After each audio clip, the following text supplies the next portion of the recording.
We're on. So we're here with Kenneth Higgins from Team Ryano Portlaoise, head coach in Team Ryano Portlaoise. Bit of a conspiracy theory master. Jiu-Jitsu purple belt, Ken?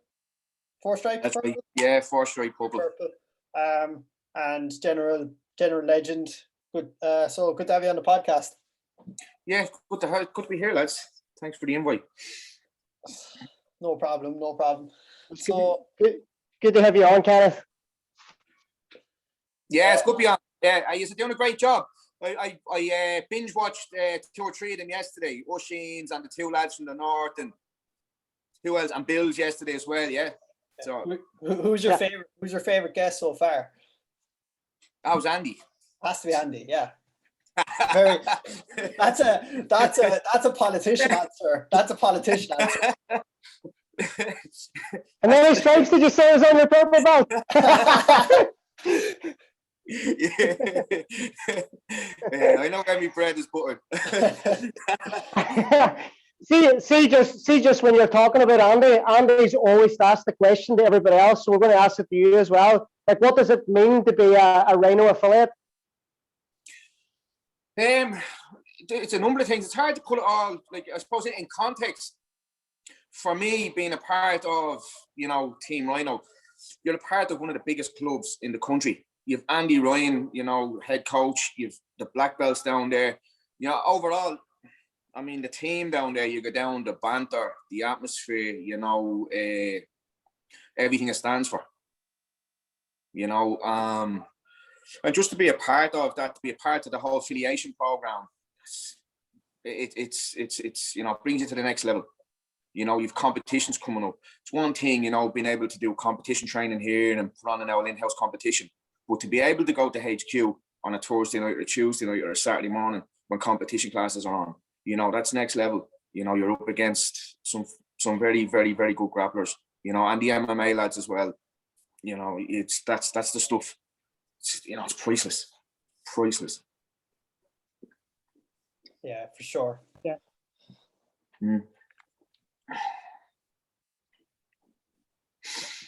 That's it. We're done. Oh, we're done. Sorry. Done. I was like expecting more. I was like, you had me hanging. Yeah, no, it's hard, like, to put into context. You're part of a brand. It's something I believe in. Even through all these lockdowns, it's like, we've never ever, people are talking about, don't do this or you're mad, investing in this, and I'm going, no, well, actually, I'm not. Like, do you know what I mean? The brand is there. The club is there. And that's, I suppose, the biggest part of it as well for me. It gives you that bit of belief and confidence, like that. No matter what, you have that brand behind you. Like, it's it's priceless. Yeah, it's one thing I kind of found. I found. Kieran, we've got quite a. Was when I started competing as part of Team Ryano, and it was like almost these massive shoes to fill. Yeah. But then there's the other side of that. I've went to competitions. You're doubling up on my own, right, from Portlaoise, and I go up and I'm in the middle of 30 lads, and I practically know every one of them. We've trained with them all, like, and they're over doing your corner and everything. Yeah, that's unreal. You know what I mean? It's brilliant. Like, or when we bring the kids, we had the kids there. The last competition we were at is grappling kings up in Roscrea, Adrian Alberts. Yeah, so we had the kids and stuff up there, like, and even over in Port Agama, you go and then there's the other Team Ryano kids. Yeah. And they're over talking and they're training and they're getting photographs later on, and with their medals and stuff like that. Yeah, so it's that's the other side of it. Yeah, you have a decent team, kids team in Portlaoise, do you? Yeah, before this second lockdown came, I have 4 to 6-year-olds. I've had to split that class. There was 30 kids in it. There's 24 kids in it. So I have my little advanced group who, are flying it. There's a chunk of them there. Little Zach Smith, Stephen Green, Marcus, I'm probably have to leave 1 or 2 out. They're all, flat out competing, like, when competitions are on. Like, it's insane, and so I have the Monday Monday and Wednesday class, they're like the little advanced class. They're all training, they're all in the gi, they're all training in the gi, and they have the little takedowns, they have the little knee on belly, and you know, their fundamentals they're working on, and their back takes and stuff.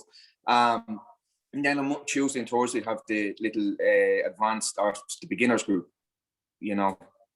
So it's What age do you start them, Kenneth? 4. At 4? At 4, yeah. Some days it can be like a creche. But I mean, it's like when they come in, like I'll give you an example. It's like they either come in, right? They either come in and they're bouncing off the bags, they're bouncing off the wall mats, right? And they're just insane. Or they'll come in and there's one little kid, Nagelis. He came in, he wouldn't even come onto the mats. He was bawling his eyes out, like, and it was like I just said to his mother, just leave him, let him settle in. I said to him, whenever you're ready, come onto the mat, sit and watch. You don't have to do one, you know. You want to see him now, like he's lethal. You know, it's brilliant to watch. Just to watch the confidence and the belief growing them. You know, amazing. Yeah, like I started jiu-jitsu when I was 17. So like I can just imagine like a 4-year-old, like it's just going to be insane. Like it's insane. Yeah. Because they're natural, their movement is still natural to them. You know, as we grow older, we pick up bad habits, we get crouched, we slump. Like they're all their movements is just still, you know, so natural to them, and everything. You just show them something once or twice, and all of a sudden you're looking at them, and you know they're picking it up, or they're picking elements of it up, and they're starting then to just flow with it. Like it's insane with some of the younger kids. We have a big kids team, and we have a good 7 to 12-year-olds as well. They'd be very active competing, and there's a lot of brothers and sisters. Like we have young Zach and Logan and Sean. Like that's father and 2 sons train. Logan will be in the 7 to 12-year-old class, and then we've Alex Ging, John Ging's little lads, and Oscar, you know, and his daughter as well. So there's loads of brothers and sisters between the 2 groups. Like, so you'll often see parents here in and out, or this reception area just be jammed. You know, a hive of activity on any evening. You know, the place just be alive. It's you know, it's brilliant. It's brilliant. And then you watch the parents standing there, and then they get involved, and they start asking questions. And then all of us, we have 3 or 4 parents now training. And competing. What size of adults club do you have then? How many adults do you have?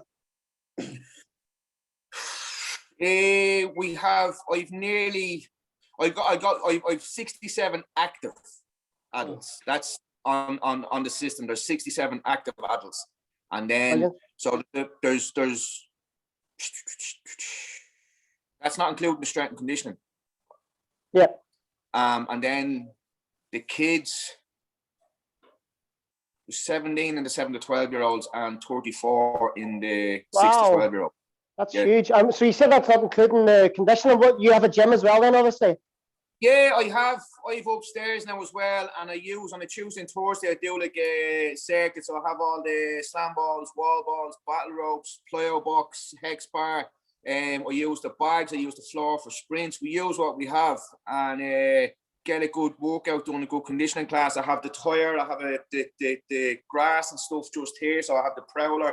I think I've about 140 kilos in discs there, and you know, so upstairs now, I've taken over upstairs recently. So there used to be a Krav Maga club upstairs. So on one end of the wall down here, there's wall-to-wall mirrors, because this used to be a gym. So we have the big changing rooms and showers and all in both the women's and the men's as well.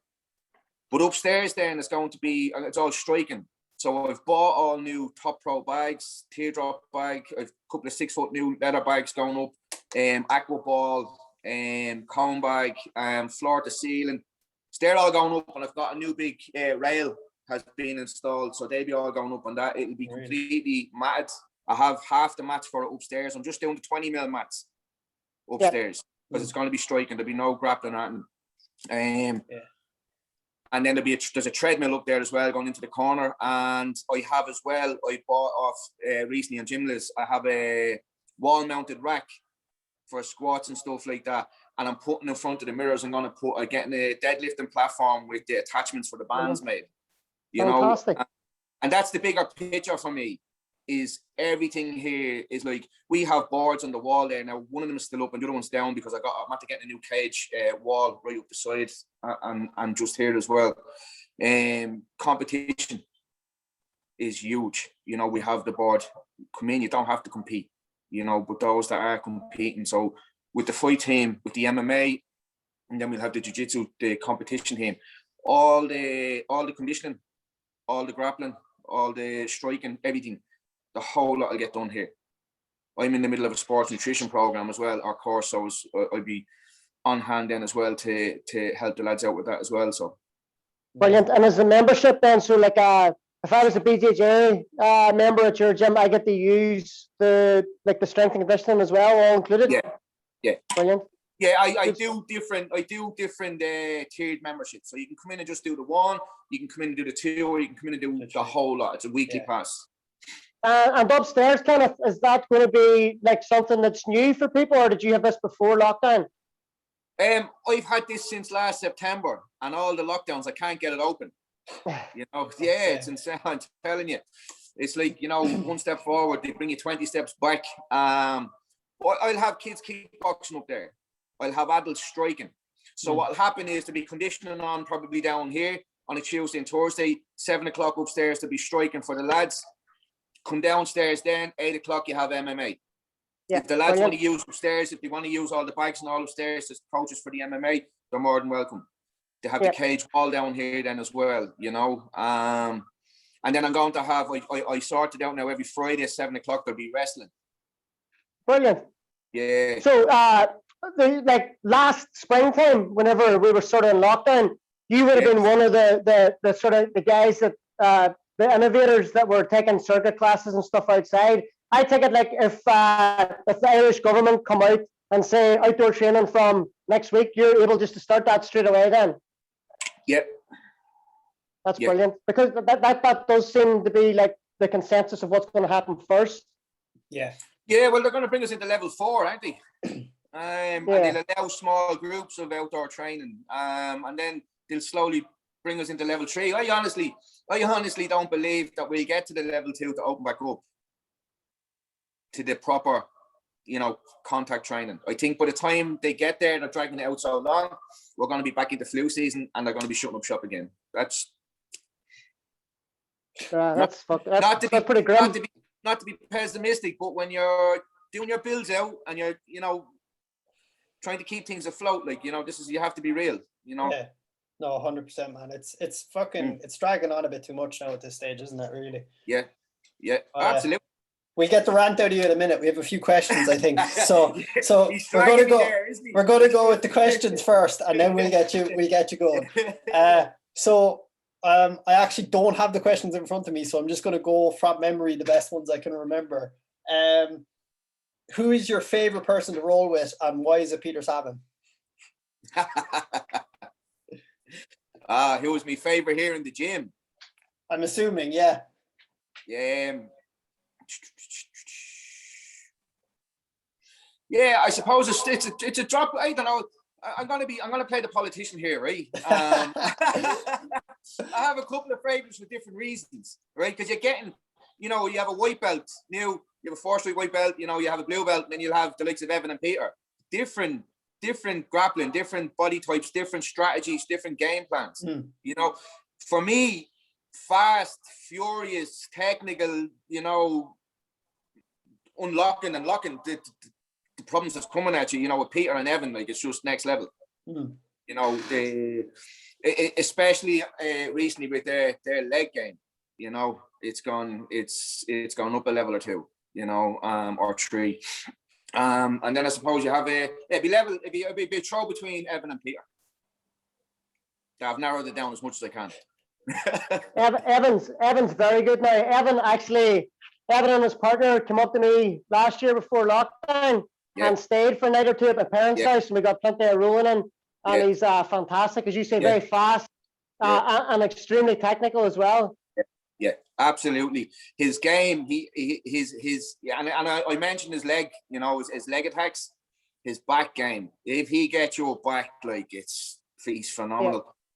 He's very hard to get off. His transitions, his swapping, you know, his body triangles, and very good, very good, and he hides his hand well. You know, coming in attacking chokes and stuff. Very good. Yeah. Ties well. Very, yeah.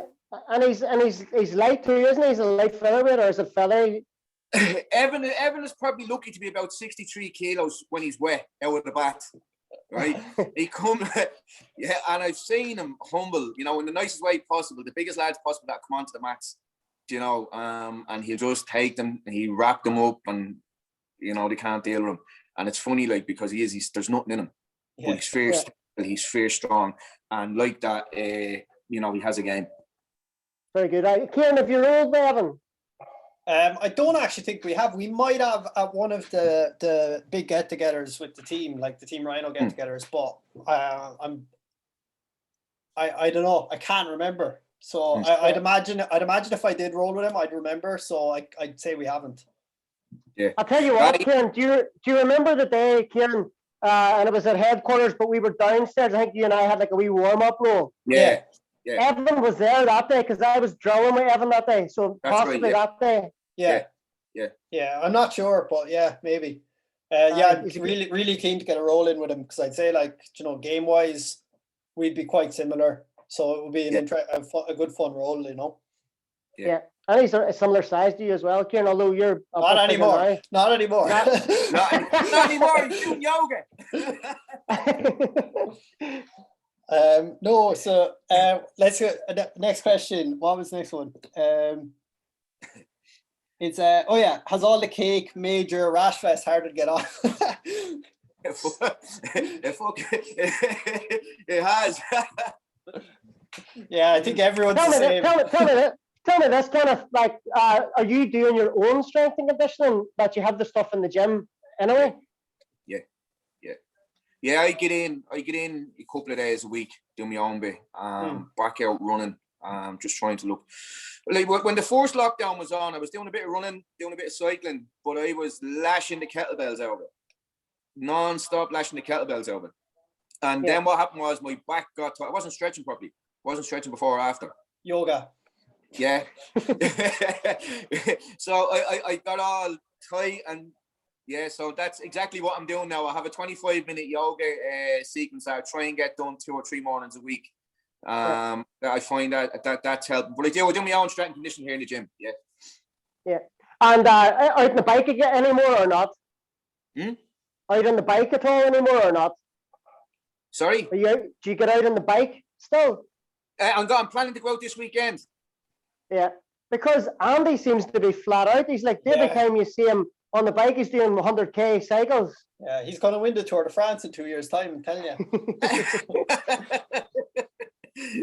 The bike, I love the bike. I absolutely love it. There's nothing like it. You know, people are saying, you know, get a spinning, like that's another thing I'm getting up for the stairs, you know, the airflow bike and stuff, and the roller and the gear. So the conditioning, that will be part of the conditioning room upstairs.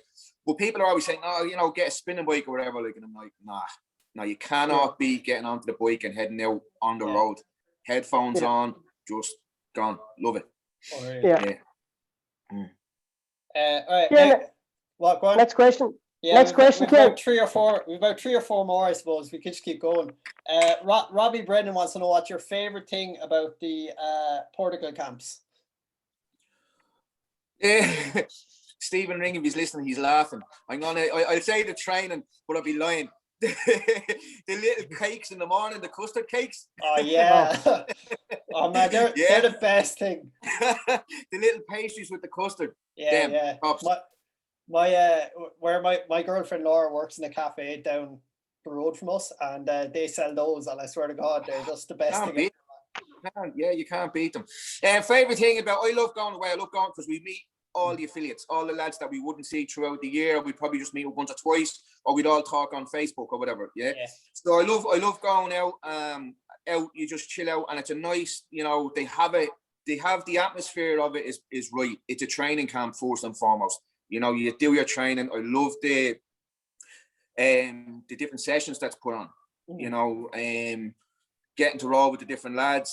You know, because you're there, and you know, you're testing yourself, and you're going in like, and it's a team training camp. But there is an element like that. You know, people are pushing each other. Yeah. You know, I've had some serious rounds with some lads over there. throughout the years. It's just great. It's just the overall, for me, our group was getting bigger and bigger every time we went over. There was 4 or 5 of us, or it was just myself and Stephen to start with. So then everybody that's coming over is getting to mix and meet. Yeah. Everyone else from the affiliates. They're getting to train with different body types, and it's great for the confidence as well, like for people, Yeah. That's why, like, you just get away, you spend it, and they're all like, everyone that I've experienced, I've never experienced anyone to be ignorant or anything like that. Everyone from all the affiliates and all HQ and all, it's just a great atmosphere. Yeah. I don't know if we'll get there this year. Hopefully we will. If we don't, we'll go next year. Fingers crossed. I'm going to say no. I haven't missed it now for the last 4 years, but I just can't see it happening. Now, I hope I'm wrong. We'll see what happens. Like, it's just so fucking hard to know, isn't it? Yeah. We've one more question, and you can guess who asked this. How did you get so good at berimbolos?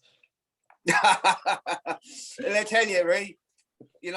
When we talk about berimbolos and stuff, right? But even with Team Ryano or jiu-jitsu here, my game rat like that, you can't not mention John Ging, right? He's up there with myself and Andy. He started up like 10 years ago when I started doing jiu-jitsu with him.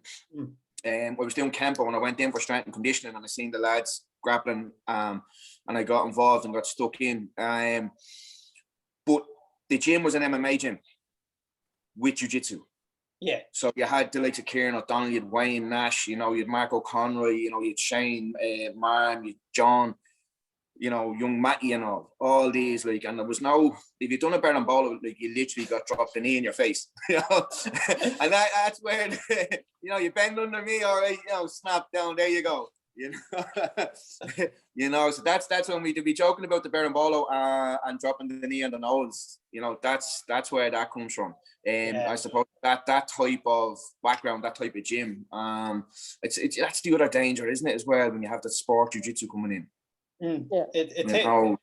It kind of, I suppose it's not that it takes away from the martial art, but it's like, it's just definitely becoming a bit of a game. Like, even with the worm guards and stuff, like, I know I've messed and, like, I've studied Keenan stuff.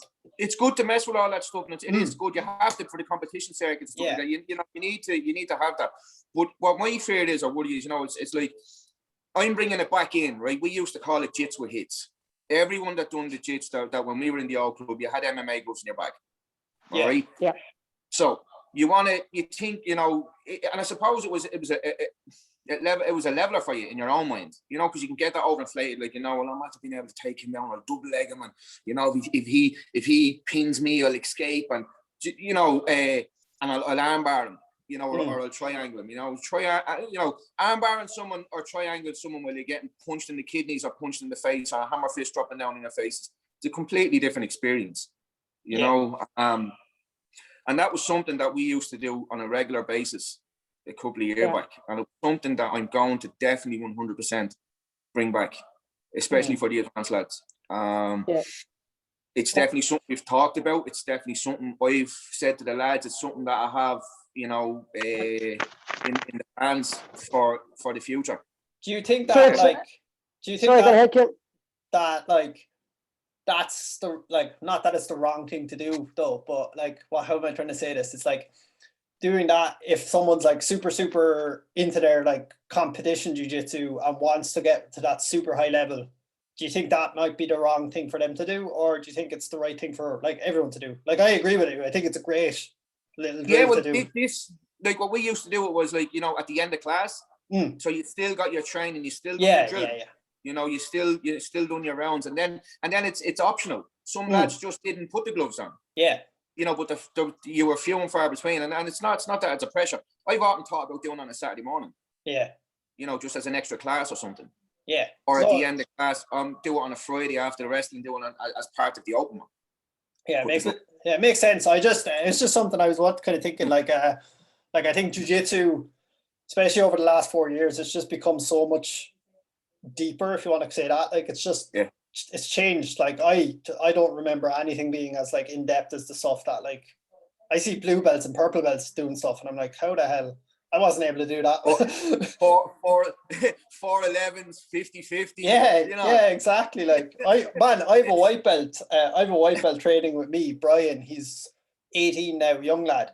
He knows more about like 411 and all those leg lock positions than anyone I've trained with. Like maybe not me, but like most of the people I trained with, he just knows so much about it. And I'm like, you're only a white belt. How do you know all this stuff? You're not even allowed to do it. Yeah. It's like a whole curriculum now, isn't it?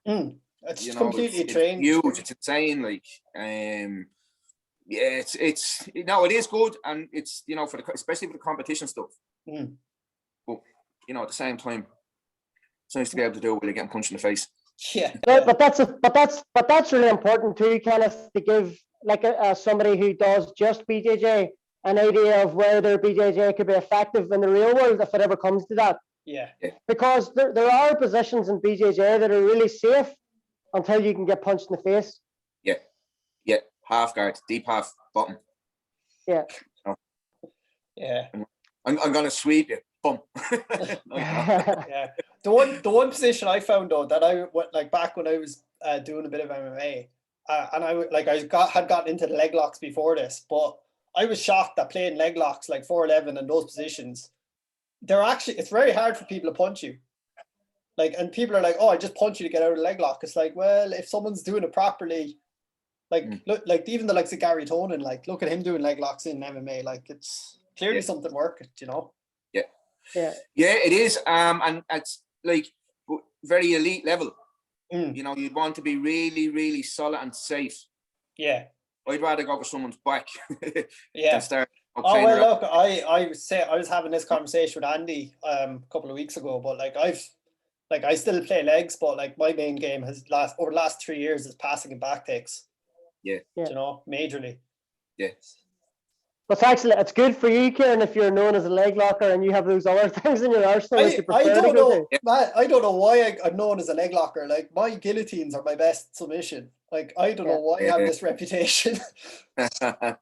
It's like the new breed coming through, yourself and like Peter Salmon and is it Air down in Limerick as well. Like there's a whole fucking group is there like that just got stuck into it. Yeah, bit of a reputation. Yeah. I'd rather an old wrist lock me.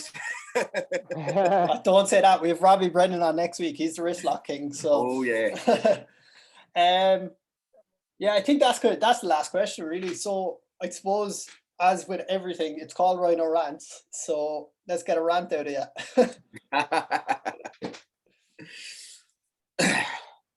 Andy. It has to be bullshit lockdown related. It has to be. Yeah. Because, look, I don't get into it with people, right? A lot of the time. There's only yourself, Andy, and I think 2 other lads or 3 other lads that I have on my newsfeed that shared about COVID. Everyone and everything else is gone, and for good reason. Yeah. And 2, it's like I'm sitting in an empty gym here. It's Friday evening. This place should be packed. 100%. Packed. Open match should be going on now. Whatever. Kids classes should have just been finished. But here we are, months and months and months into this crap. Yeah. And no end game, no solution. There's no, I don't think they have any end game for us to come out with. That's being honest with you. It's I just don't see it. It's like at what stage is the tipping point between like trying to protect people and like time going on so that our own lives have passed us by? Listen, I can tell you, right, trying to protect people, domestic violence, that's being reported through the roof. So that's women reporting that, and then there's kids. Then there's a wave effect, So there's plenty of people, suicides through the roof, mental health, addiction, and that's before I stopped. I left work. This is my job now at the gym. I run in the club. Right, that was my frontline addiction services. I have a lot of people that I've worked with, and a lot of people that get onto me and contact me, looking for contact numbers, looking for referrals, or looking for help. And this past number of months, the amount of people that have relapsed and the amount of people that have, their drinking has gone through the roof. And I'm not talking young lads, I'm talking about men and women that are at home, out work, So I start to struggle then, and I get angry and I get annoyed then, and I'm angry and annoyed and resentful then, and the gym closed, and you're talking to people like that, and you see and you hear the effects of it. So it's safer for me sometimes, because that anger and that resent, then I start getting into conflict very easy with people. So I've deleted everything off my social media. I remember actually asking you about that, like sort of late last year. And you replied and you said to me, you see, like your BBC News, your RTE News, delete all that shit off your Facebook. Yeah. And I did, but of course the problem is that other people share the stories on the timeline. But you know what I do? That's what I said. You're the only, yourself, and there's I think it's 3 others, right? I unfollow people. I don't unfriend. I just unfollow. So I don't have arguments with them. I don't get into it with them. I leave them with it. That's what you want to do. That's your own business. I'm not going to argue with you. Don't argue with me about it. So I leave it off. But that was the best thing I've ever done. Got it all out. I don't even listen to the news. People ask me what's the numbers. I genuinely haven't a clue. Yeah. All I know is that me and my family are doing all right. Yeah. But you see when you do that, and you sort of put away that media part of the world, it makes it even more absurd, doesn't it? Because you can't even fucking see anything happening. It's like, I'm sure, like back in other pandemics in the past, there was very physical appearance of the fucking pandemic, but you wouldn't even know anything was happening if you didn't watch the news. No. Unless you go into the shop and you see them stupid big fucking yellow stickers, of someone shouting at you to put a mask on. You know what I mean? It's like, oh yeah, there's something going on that everybody else is worried about. Yeah, all right, no matter. You just you go about your business. But other than that, like, and I don't know where it's going to end. I don't know. I don't see them. I genuinely, I'm not to be a pessimist now or to be negative, but I genuinely don't think they're going down to level 2. But it's time they do all that, because they've dragged their arse so long, and the vaccine rollout, they've made a balls of that too.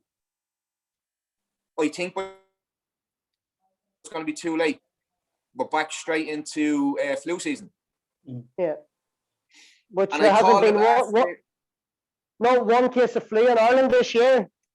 No, it's great, isn't it? Huh? I suppose that's the one positive. It's still 83 is still the life expectancy age. When people are saying, the death rates are down last year, and everybody, but there was no one driving on the roads. I heard this morning on the news, right, dropping the child to school just before it got torn down, right? They're talking about the road safety authority. 8 less people died, or 8 more people died on the road last year than in 2019.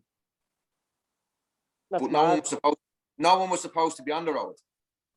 When you hear shit like that, it's like I find, for me, peace of mind, mental health, it's easier for me just to I'm not getting into that arena with you. Fuck off. I know what you mean. I was leaving the wee girl off the nursery this morning, and there was a girl behind me whose son does the BJJ classes, so I know her, and she might actually watch this podcast, but I'm sure she won't mind me saying. She was asking me, are you getting the vaccine? And I says, look, I don't know. I don't get the flu vaccine, so I don't see that I need it.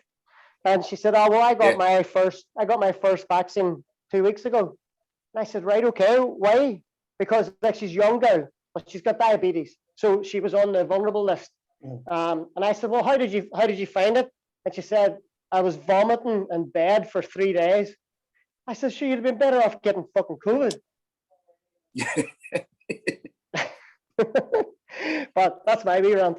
No, it is. It's fucking, like, it's insane. Like, the amount of people that were going around last year asymptomatic, like, being marked as sick. It's just the whole thing. Beggars belief. I seen, we're in a family. We have a family group because the parents live in Spain and that. And we have a family WhatsApp, and my young lad works in Dublin Airport. He was saying today that the Defence Forces frog marched a plane load of people from, I think it was Dubai or somewhere like that, to a hotel for quarantine. Really? Yeah, like that came in today, didn't it? Was it 4 o'clock this morning? Yeah. Mental. Because I was sort of thinking, is this travel, like the news about travel, is it more a perception thing to put people off traveling, or is it actually happening? But that would tell me that it's actually happening then. Yeah, well, actually, it happened today. It happened today with the quarantine. But sure, like, you don't have to quarantine for many of the European countries. It's another box ticker. It's another virtual signal thing, just an idea that's being put out there.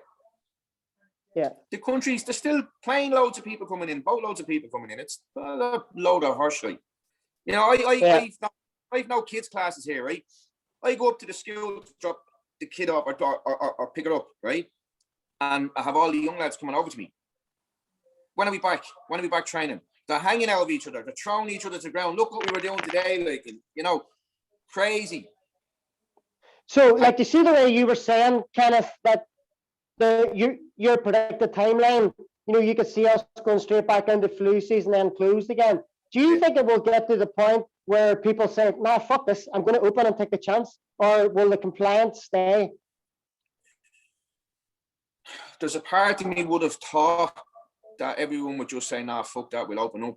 But then, when you look at how manipulated people have been and how easily manipulated they have been, it's like the emotional blackmail from day one. No, you're grand. You're not wearing the mask for you. You're wearing it for the person beside you. Yeah. No, you're grand. You're not going to die. You know, your vulnerable parent is your nanny. You know, who's vulnerable around you? Well, they're going to die. So everybody was like feeling, I don't want to be that person that kills someone, so I'm going to comply.